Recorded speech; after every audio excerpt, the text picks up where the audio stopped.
Say Kiran Rijiju. Sir, I rise to present the 12th report of the Business Advisory Committee. Shri Avdesh Prasad ji.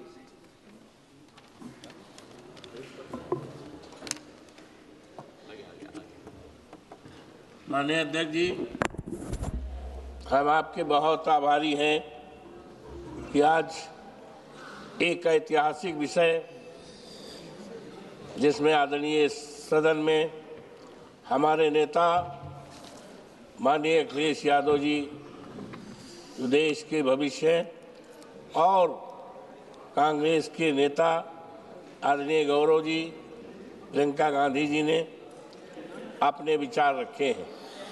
हम इन विचारों से अपने को सम्मत करते हुए आज अपनी बात कहना चाहते हैं। वंदे मातरम इस देश की एकता, इस देश की अखंडता और इस देश की आपसदारी और भाईचारा का संकेत है।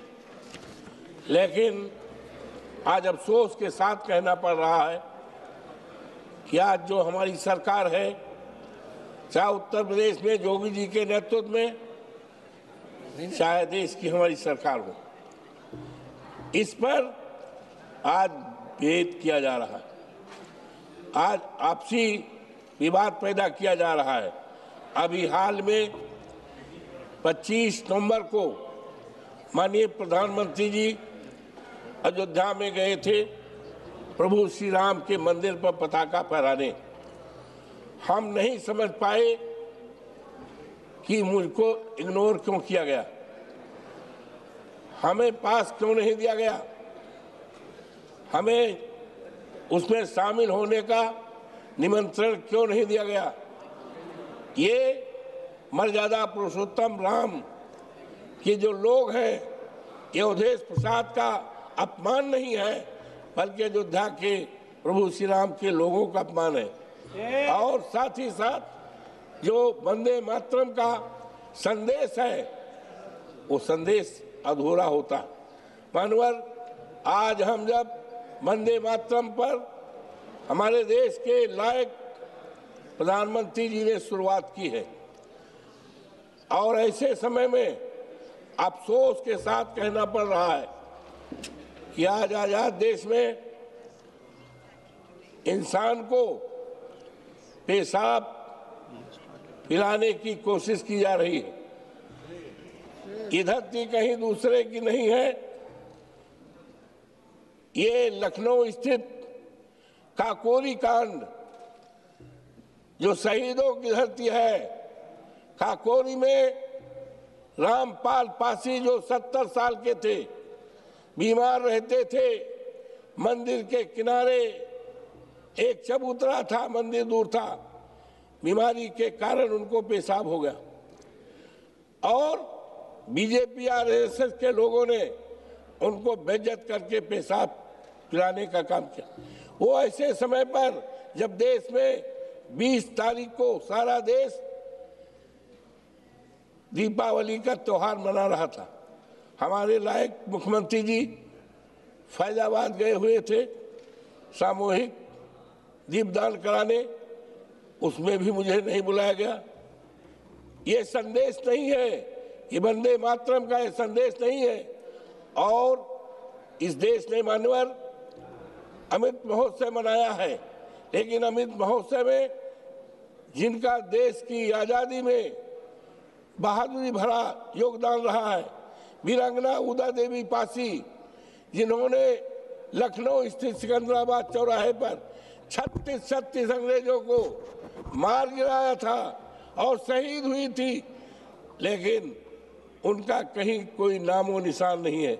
ये हमारा वंदे मातरम पर जो संदेश है, वंदे मातरम की जो इच्छा है, आकांक्षा है, इस सरकार का उसके उल्टे विपरीत आचरण है।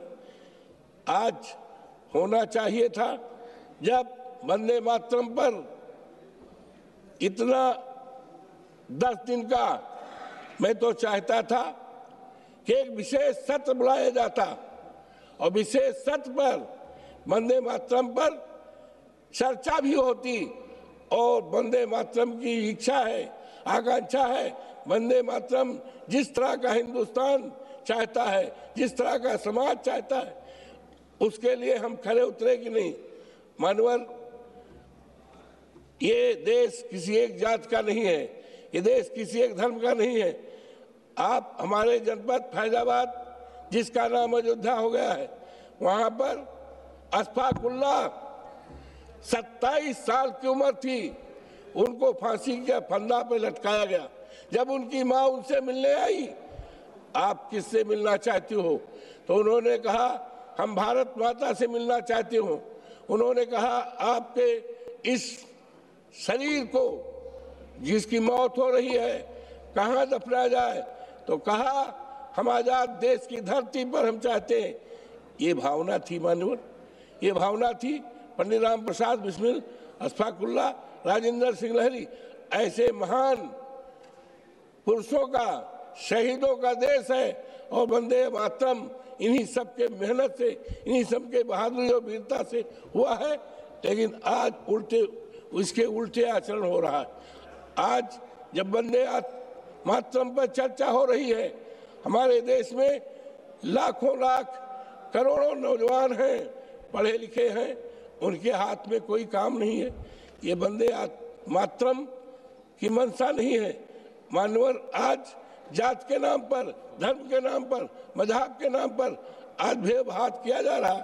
तो आज हमें संकल्प लेना है कि हमें वंदे मातरम के सम्मान में ऐसा हिंदुस्तान, ऐसा समाज, ऐसी सरकार बनाना है जिसमें कहीं पर अन्याय न हो, अत्याचार न हो, जात के आधार पर काम न हो और किसी को सताया न जाए, कोई भूखा न हो, कोई नंगा न हो, कोई बेरोजगार न हो।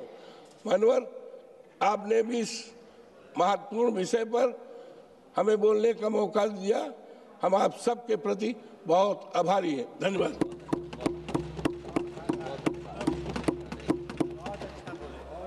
पवित्रा।